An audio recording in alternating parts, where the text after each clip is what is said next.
ഒളിവിൽ കഴിയുന്ന രാഹുൽ മാങ്കൂട്ടത്തിലിനെ 9ാം ദിവസവും പിടികൂടാനാവാതെ അന്വേഷണ സംഘം. രാഹുൽ ഇന്ന് മുൻകൂർ ജാമ്യാപേക്ഷയുമായി ഹൈക്കോടതിയെ സമീപിച്ചേക്കും. തിരുവനന്തപുരം ജില്ലാ സെഷൻസ് കോടതി ഇന്നലെ മുൻകൂർ ജാമ്യാപേക്ഷ തള്ളിയിരുന്നു. അതേസമയം രാഹുലിനെതിരായ രണ്ടാമത്തെ കേസിൽ അന്വേഷണ സംഘം വിപുലീകരിക്കും. വനിതാ IPS ഉദ്യോഗസ്ഥയുടെ മേൽനോട്ടത്തിലാകും അന്വേഷണം. പരാതിക്കാരുടെ മൊഴിയെടുക്കാനാണ് ശ്രമം. ഇന്നലെ രണ്ടാം കേസിലെ അതിജീവിത മൊഴി നൽകാൻ തയ്യാറാണെന്ന് അറിയിച്ചിരുന്നു. ബംഗളൂരുവിലുള്ള 23-കാരിയാണ് പരാതിക്കാരി. ഡാൻ കുര്യനും ഒപ്പം VV അരുണും വാർത്തയുടെ വിശദാംശങ്ങളുമായി ചേരും. ആദ്യം ഡാൻ കുര്യനിലേക്കാണ്. Dan, good morning. ഇന്ന് 9ാം ദിവസമാണ് ഇന്നാട്ടിലെ ഒരു MLA കാണാതായിട്ട്. സാധാരണക്കാരടക്കം ചോദിച്ചു തുടങ്ങി MLA കണ്ടവരുണ്ടോ എന്ന്. എങ്ങനെയാണ് ഇത്രമാത്രം ആളുകൾ അറിയുന്ന, ഇത്രമാത്രം പ്രമുഖനായിട്ടുള്ള ഒരു MLAക്ക്, ഈ നാട്ടിലെ പാലക്കാട്ടിലെ MLAക്ക് ഇങ്ങനെ ഒളിവിൽ കഴിയാൻ സാധിക്കുന്നത്? ആരാണ് അദ്ദേഹത്തെ സഹായിക്കുന്നതെന്നുള്ള ചോദ്യമാണ് സ്വാഭാവികമായും സാധാരണക്കാരടക്കം ഉയർത്തുക. അതിൽ പാർട്ടിക്കാരുണ്ടോ? പാർട്ടിക്കാർ തന്നെയാണോ ഇപ്പോഴും രാഹുലിന് സംരക്ഷണം ഒരുക്കുന്നത്? അതല്ലെങ്കിൽ പോലീസ് ഈ നാട്ടിലെ ജനങ്ങളെ കബളിപ്പിക്കുകയാണോ? അല്ലെങ്കിൽ രാഹുൽ പോലീസിനെ കബളിപ്പിക്കുകയാണോ? എന്താണ് യഥാർത്ഥത്തിൽ സംഭവിക്കുന്നത്?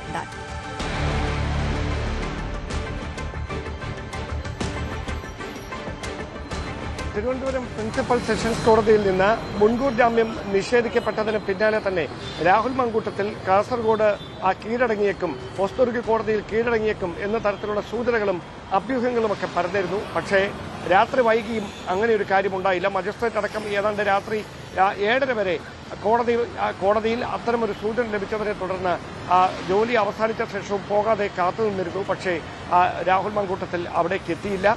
വാഹന പരിശോധന അടക്കം പോലീസ് അവിടെ വ്യാപകമാക്കിയിരുന്നു. പ്രത്യേക അന്വേഷണ സംഘത്തിന്റെ നിരീക്ഷണം കൃത്യമായി കോടതി പരിസരങ്ങളിലൊക്കെ ഉണ്ടായിരുന്നു. വയനാട് മാനന്തവാടി ഉൾപ്പെടെയുള്ള സ്ഥലങ്ങളിലും കൽപ്പറ്റ മാനന്തവാടി കോടതി പരിസരങ്ങളിലും ഇതുപോലെ തന്നെ പോലീസിന്റെ നിരീക്ഷണം ഉണ്ടായിരുന്നു. പക്ഷേ രാഹുൽ മാങ്കൂട്ടത്തിൽ അവിടേക്കൊന്നും എത്തിയില്ല. നമുക്ക് ഏറ്റവും പുതുതായി ലഭിക്കുന്ന സൂചന അനുസരിച്ച് ഹൈക്കോടതിയിൽ പ്രിൻസിപ്പൽ സെഷൻസ് കോടതിയുടെ വിധി ചോദ്യം ചെയ്തുകൊണ്ട് ഹൈക്കോടതിയിലേക്ക് ഇന്ന് തന്നെ അതിവേഗ നീക്കമായി ഇന്ന് തന്നെ ഈ മുൻകൂർ ജാമ്യാപേക്ഷ സമർപ്പിക്കാനുള്ള നീക്കമാണ് രാഹുൽ മാങ്കൂട്ടത്തിന്റെ അഭിഭാഷകർ നടത്തുന്നത്. അതായത് സെഷൻസ് കോടതി വിധിയെ ചോദ്യം ചെയ്തുകൊണ്ടാണ് ഹൈക്കോടതിയിലേക്ക് എത്തുന്നത്. ഹൈക്കോടതിയിൽ നിന്നൊരു അനുകൂല തീരുമാനം ഉണ്ടാകും എന്ന പ്രതീക്ഷയിലാണ് രാഹുൽ മാങ്കൂട്ടം. ഏത് വിധേനയും അറസ്റ്റ് ഒഴിവാക്കുക. കാരണം നമുക്കറിയാം, ഈ സർക്കാരിനെതിരെ, മുഖ്യമന്ത്രി പിണറായി വിജയനെതിരെ, ആഭ്യന്തര വകുപ്പിനെതിരെയൊക്കെ അതിരൂക്ഷമായ വിമർശനം ഉന്നയിച്ച് തെരുവുകളിൽ നിറഞ്ഞു നിന്നിരുന്ന ഒരു യുവ MLA ആയിരുന്നു രാഹുൽ മാങ്കൂട്ടത്തിൽ. അതേ MLAയെ കാസർഗോഡ് നിന്ന് പോലീസ് പിടികൂടുന്ന ഒരു സാഹചര്യം എന്ന് പറഞ്ഞാൽ അത് രാഹുൽ മാങ്കൂട്ടത്തിൽ എന്ന വ്യക്തിക്ക്, രാഹുൽ മാങ്കൂട്ടത്തിൽ എന്ന രാഷ്ട്രീയ നേതാവിന് അത് ഒരിക്കലും ഉൾക്കൊള്ളാൻ കഴിയുന്ന ഒരു കാര്യമല്ല. അതുകൊണ്ടാണ് ഏത് വിധേനയും അറസ്റ്റ് ഒഴിവാക്കുന്നതിന് വേണ്ടിയിട്ടുള്ള ഒരു നീക്കം രാഹുൽ ഇന്നലെ മുതൽ തന്നെ ആരംഭിച്ചിരിക്കുന്നത്. അതുകൊണ്ട് ഒളിവിൽ തന്നെ തുടരും, സുരക്ഷിതമായ കേന്ദ്രത്തിൽ ഒളിവിൽ തന്നെ തുടരും. ഹൈക്കോടതി ഈ ജാമ്യാപേക്ഷയിൽ തുടർന്ന് തീരുമാനം എടുക്കുന്നവരെ, വിധി പറയുന്നതുവരെ രാഹുൽ മാങ്കൂട്ടത്തിൽ ഇപ്പോഴെങ്ങനെയാണോ ഒളിവിൽ കഴിയുന്നത് അതുപോലെ തന്നെ തുടരാനാണ് സാധ്യത എന്നാണ് അറിയാൻ കഴിയുന്നത്. അദ്ദേഹത്തെ സഹായിക്കുന്നതിന് പിന്നിൽ ആരാണ് എന്ന ചോദ്യമൊക്കെ കോൺഗ്രസ് ക്യാമ്പിൽ തന്നെ ഉയർന്നു തുടങ്ങിയിട്ടുണ്ട്. പക്ഷേ അതിൽ വ്യക്തമായ ഒരു ഉത്തരം ഇപ്പോഴുമില്ല. കാരണം രാഹുൽ മാങ്കൂട്ടത്തിന് NSUവിലടക്കം, അതായത് യൂത്ത് കോൺഗ്രസിൽ മാത്രമല്ല NSUവിന്റെ ഭാരവാഹിയൊക്കെ പ്രവർത്തിച്ചയാളാണ്. അതുകൊണ്ട് കർണാടകത്തിലടക്കം അത്തരത്തിൽ സ്വാധീന വ്യക്തിത്വങ്ങളുമായി ബന്ധമുള്ള വ്യക്തി കൂടിയാണ് രാഹുൽ. അതുകൊണ്ട് ഏതെങ്കിലും തരത്തിൽ അങ്ങനെയൊരു സ്വാധീനങ്ങൾ ഈ ഒരു പ്രതിസന്ധി സമയത്ത് രാഹുൽ മാങ്കൂട്ടത്തിൽ പ്രയോജനപ്പെടുത്താനുള്ള ഒരു സാധ്യതയാണ് അന്വേഷണങ്ങൾ കാണുന്നത്. ഏറ്റവും പ്രധാനപ്പെട്ട കാര്യം, രാഹുലിന്റെ മൊബൈൽ ഫോൺ കഴിഞ്ഞ ദിവസം ഏതാണ്ട് ഒരു 20 മിനിറ്റിന് മുകളിൽ സ്വിച്ച് ഓൺ ആയിരുന്നു. പിന്നീട് അത് ഓഫായിപ്പോയി. ആ സമയങ്ങളിൽ ഈ ടവർ ലൊക്കേഷൻ എവിടെയാണെന്ന് പരിശോധിക്കാനുള്ള നീക്കം അന്വേഷണ സംഘത്തിന്റെ ഭാഗത്തു നിന്നുണ്ടായി. അത് സുള്ളിയ എന്ന സ്ഥലത്ത്, കർണാടകയിലെ സുള്ളിയ എന്ന സ്ഥലത്താണ് ഈ ടവർ ലൊക്കേഷൻ അവസാനമായി കാണിച്ചത്. അതായത് രാഹുൽ മാങ്കൂട്ടത്തിൽ ഉള്ള സ്ഥലത്ത് തന്നെയാണോ അദ്ദേഹത്തിന്റെ പേഴ്സണൽ മൊബൈൽ ഫോൺ ഉള്ളത് എന്ന കാര്യത്തിൽ സംശയം ബലപ്പെടുത്തുന്ന തരത്തിലാണ് ഈ നീക്കങ്ങളൊക്കെ അവർ നോക്കിക്കാണുന്നത്. കാരണം അന്വേഷണ സംഘത്തെ മിസ്ലീഡ് ചെയ്യാനുള്ളൊരു നീക്കത്തിന്റെ ഭാഗമായി മൊബൈൽ ഫോൺ കൈവശമുള്ളയാൾ പല ദിശകളിൽ സഞ്ചരിക്കുകയും മൊബൈൽ ഓണാക്കുകയും ആ ടവർ ലൊക്കേഷനിലേക്ക് അന്വേഷണ ഉദ്യോഗസ്ഥർ എത്തുമ്പോൾ അവിടെ നിന്ന് മറ്റൊരു സ്ഥലത്തേക്ക് കടക്കുകയും ചെയ്യുന്ന ഒരു തന്ത്രപരമായ നീക്കം നടത്തുകയാണോ, നാടകീയമായി അങ്ങനെ ഒരു നീക്കം നടത്തുകയാണോ എന്നതാണ് പ്രധാനപ്പെട്ട സംശയം. എന്തായാലും രാഹുൽ മാങ്കൂട്ടത്തിന് വേണ്ടിയുള്ള തീവ്രമായ തിരച്ചിൽ ഈ ജാമ്യാപേക്ഷ നിരസിക്കപ്പെട്ട സമയം മുതൽ അന്വേഷണ സംഘം ആരംഭിച്ചിട്ടുണ്ട്. ഒരു തരത്തിലുള്ള വിവരവും പുറത്തു ചോരാതെ കൃത്യമായി രാഹുലിനെ ലൊക്കേറ്റ് ചെയ്യാനുള്ള അന്വേഷണമാണ് പുരോഗമിച്ചുകൊണ്ടിരിക്കുന്നത് എന്നാണ് SIT നമുക്ക് നൽകുന്ന സൂചന. രാഹുൽ മാങ്കൂട്ടത്തിലിനെ കോൺഗ്രസിൽ നിന്ന് പുറത്താക്കിയത് രാഷ്ട്രീയ നേട്ടമാക്കാനാണ് ഇപ്പോൾ UDFന്റെ ശ്രമം. ലൈംഗിക പീഡന പരാതിയിൽ കൊല്ലം MLA M മുകേഷിനെതിരെ CPM എന്ത് നടപടിയെടുത്തു എന്ന ചോദ്യമാണ് UDF ഉയർത്തുന്നത്.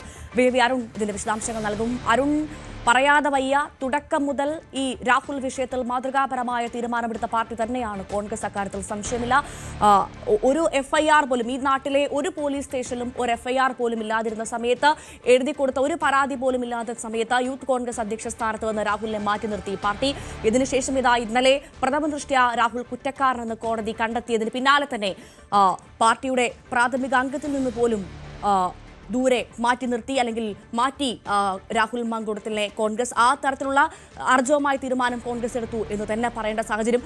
അതേ സമയത്ത് തന്നെയാണ് ഇത്തരത്തിൽ രാഹുലിനെ മാറ്റി നിർത്തിയത് CPMനുള്ള ഒരു അടിയായി തന്നെ പരിഗണിക്കുകയാണ് കോൺഗ്രസ്. ഇന്നലെ തന്നെ പ്രതിപക്ഷ നേതാവ് അടക്കം ആ ചോദ്യം ഉയർത്തിക്കഴിഞ്ഞു. ഞങ്ങൾ എന്തായാലും മാതൃകാപരമായ തീരുമാനം എടുത്തു കഴിഞ്ഞു, എന്തുകൊണ്ട് CPM ഇത്തരത്തിലൊരു പ്രതികരണം ചെയ്യുന്നില്ല, എന്തുകൊണ്ട് CPM സമാനമായ ആരോപണം നേരിടുന്ന M മുകേഷിനെ അടക്കം പാർട്ടിയിൽ നിന്ന് പുറത്താക്കുന്നില്ല, നടപടി എടുക്കുന്നില്ല എന്നൊരു ചോദ്യം ആവർത്തിച്ചു.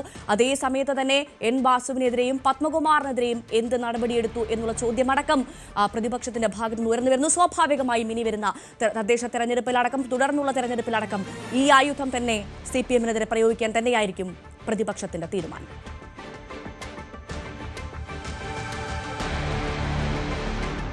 ഭവ്യ, രണ്ടു കാര്യങ്ങളാണ്. ഒന്ന്, കോൺഗ്രസ് ഈ നടപടിയെടുക്കാൻ നിർബന്ധിതമാവുകയായിരുന്നു. കോൺഗ്രസിന്റേത് അവർ അവകാശപ്പെട്ട പോലെ അത്ര പെട്ടെന്നെടുത്തൊരു തീരുമാനമല്ല. FIR ഇല്ലെങ്കിലും ആദ്യഘട്ടം മുതൽ കോൺഗ്രസിൽ ശക്തമായി തന്നെ രാഹുൽ മാങ്കൂട്ടത്തിനെതിരെ ഈ ഒരു പരാതികൾ നിലനിന്നിരുന്നു. അത് കോൺഗ്രസ് നേതൃത്വത്തിന് കൂടി ബോധ്യമുള്ള പരാതിയില്ലെന്ന് പറയുമ്പോൾ കോൺഗ്രസ് നേതാക്കൾക്ക് കൂടി ഈ പരാതി നേരത്തെ തന്നെ ലഭിച്ചിരുന്നു. അതിലൊരു ഇരകൾ രാഹുൽ മാങ്കൂട്ടത്തിനെ അല്ലെങ്കിൽ അയാളുടെ സൈബർ വെട്ടുകളി ഗ്രൂപ്പുകളെയോ ഭയന്ന് പരാതി പറയാൻ പുറത്തു വരാതിരുന്നു എന്നത് മാത്രമാണ് ആദ്യഘട്ടത്തിൽ രാഹുൽ മാങ്കൂട്ടത്തിലും കോൺഗ്രസിനും സഹായമായത്, അനുഗ്രഹമായത്. പക്ഷേ വളരെ കൃത്യമായ പരാതികൾ രാഹുൽ മാങ്കൂട്ടത്തിനെതിരെ കോൺഗ്രസ് നേതൃത്വം ലഭിച്ചിരുന്നു. കോൺഗ്രസിന്റെ പ്രധാന നേതാക്കൾ പോലും പറഞ്ഞത് രാഹുലിനെ ആദ്യം സസ്പെൻഡ് ചെയ്യുന്നതൊക്കെ അല്ലെങ്കിൽ പാർലമെന്ററി പാർട്ടിയിൽ നിന്ന് മാറി നിൽക്കണമെന്ന് ആവശ്യപ്പെട്ടതൊക്കെ ഏതെങ്കിലും പരാതികളുടെ അടിസ്ഥാനത്തിലല്ല, തങ്ങൾക്ക് കൂടി ലഭിച്ച തങ്ങളുടെ ഉറച്ച ബോധ്യത്തിന്റെ അടിസ്ഥാനത്തിലെന്നാണ് രമേശ് ചെന്നിത്തലയും VD സതീശൻ അടക്കമുള്ള നേതാക്കൾ പറഞ്ഞിരുന്നത്. അതായത് അവർക്ക് നേരത്തെ തന്നെ വ്യക്തമായിരുന്നു രാഹുൽ മാങ്കൂട്ടത്തിനെതിരെ വരുന്ന ആരോപണങ്ങൾ അത്ര ഗുരുതര സ്വഭാവമുള്ളതാണെന്ന്. ഏതായാലും ഇന്നലെ കോടതി രാഹുലിന് ജാമ്യം നിഷേധിച്ച് തൊട്ടു പിന്നാലെ ഒരു മിനിറ്റ് പോലും കഴിയുന്നതിന് മുമ്പ് കോൺഗ്രസ് നേതൃത്വം രാഹുലിനെ പാർട്ടിയിൽ നിന്ന് പുറത്താക്കിക്കൊണ്ട് വാർത്താക്കുറിപ്പ് ഇറക്കി. അവർ അത് തീരുമാനിച്ച് ഉറപ്പിച്ചു വച്ചിരിക്കുകയുമായിരുന്നു, ഇയാളെ പുറത്താക്കണമെന്ന തീരുമാനം. ഏതായാലും കോൺഗ്രസ് അതിന് നിർബന്ധിതമായി. ഇനി അവർ അടുത്ത നീക്കം നടത്താൻ പോകുന്നത് അതിന് രാഷ്ട്രീയ നേട്ടം പരമാവധി മുതലാക്കുക എന്നുള്ളതാണ്. അവിടെ ഭവ്യ ചോദിച്ചതുപോലെ പറഞ്ഞതുപോലെ കോൺഗ്രസിന് CPMനോട് ചോദിക്കാൻ ചോദ്യങ്ങളുമുണ്ട്. എന്താണ് നേരത്തെ CPM നേതാക്കൾക്കെതിരെ മുകേഷ് MLA CPMന്റെ നേതാവൊന്നുമല്ല, ഒരു സ്വതന്ത്ര പരിവേഷത്തോടുകൂടി വന്ന് പിന്നീട് പാർട്ടിയുടെ MLA മാറിയെന്ന് മാത്രമാണ്. അതിനും അപ്പുറത്തേക്ക് CPMന്റെ പ്രധാനപ്പെട്ട നേതാക്കൾ, ഇപ്പോൾ മുഖ്യമന്ത്രി പൊളിറ്റിക്കൽ സെക്രട്ടറി ആയിട്ടുള്ള പി ശശിക്കെതിരെ CPMന്റെ കണ്ണൂരിലെ പ്രധാനപ്പെട്ട ഒരു നേതാവിന്റെ കുടുംബത്തിൽ നിന്നാണ് പരാതി വന്നത്. ആ പരാതി പോലും ഒരു നിയമ നടപടിക്ക് വിടുന്നതിന് പകരം ശശിയെ പാർട്ടി കമ്മിറ്റി വെച്ച് ശശിക്കെതിരെയുള്ള പരാതി പരിശോധിച്ച് പാർട്ടിയിൽ നിന്ന് പുറത്താക്കുകയായിരുന്നു. പിന്നീട് അദ്ദേഹം തിരിച്ചു വരികയും ഇപ്പോൾ സർവ്വശക്തനായ മുഖ്യമന്ത്രി പിണറായി വിജയന്റെ ഈ നോർത്ത് ബ്ലോക്കിലെ ഓഫീസിലുണ്ട് എന്നുള്ളതും വസ്തുതയാണ്. അവിടെ കൊണ്ടും തീരുന്നില്ല.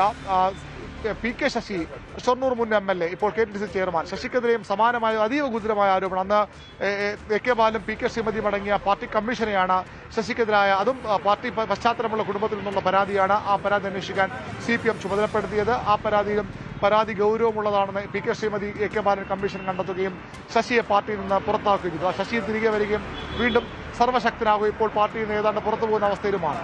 വേറെ പരാതികളുണ്ട്. ഗോപി കോട്ടമുറിക്കെതിരായ ആരോപണമുണ്ട്.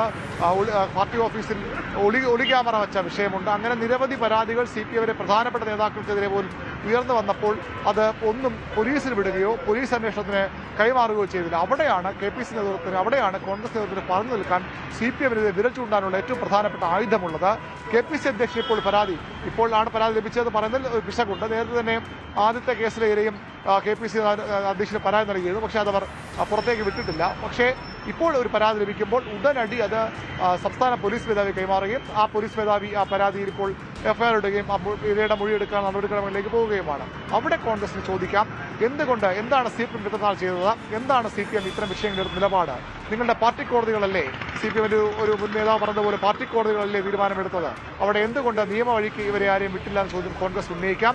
അവിടെ കോൺഗ്രസിന് മേൽക്കൈ ആവശ്യം ലഭിക്കുമെന്ന് പ്രതീക്ഷിക്കുന്നുമുണ്ട്. അത്തരം പ്രചരണം തന്നെയാകും ഇനിയും വരാൻ പോകുന്നത്. മാത്രമല്ല, ശബരിമല സ്വർണ്ണക്കൊള്ള അടക്കമുള്ള ഏതാണ്ട് 10 വർഷത്തോടടുക്കുന്ന സർക്കാരിന്റെ ഭരണം, ആ ഭരണവിരുദ്ധ വികാരം അടക്കമുള്ള പല വിഷയങ്ങൾ സാധാരണഗതി തെരഞ്ഞെടുപ്പ് ഉയർന്നു വരേണ്ടതാണ്. പക്ഷേ അതിനെല്ലാം പിന്നിലാക്കിക്കൊണ്ട്, അതിനെല്ലാം ചവിട്ടി മെതിച്ചുകൊണ്ട് രാഹുൽ മാങ്കൂട്ടത്തിൽ എന്ന സ്ത്രീ പീഡന കേസിലെ, ബലാത്സംഗ കേസിലെ പ്രതി, അയാൾക്കെതിരെയുള്ള ആരോപണങ്ങൾ, അയാൾക്കെതിരെയുള്ള പരാതികൾ ഒക്കെ വാർത്തകൾ നിറയുമ്പോൾ അത് കോൺഗ്രസിനെ തെരഞ്ഞെടുപ്പ് വലിയ രീതിയിൽ പിന്നോട്ടടിച്ചിരുന്നു. സർക്കാരിനെതിരെ പറയേണ്ട, ഇടതുമുന്നണിക്കെതിരെ പറയേണ്ട കാര്യങ്ങൾ പൊതുജനം അത് കൊണ്ടുവരുന്നതിന് അവരെ തടസ്സപ്പെടുത്തിയിരുന്നു.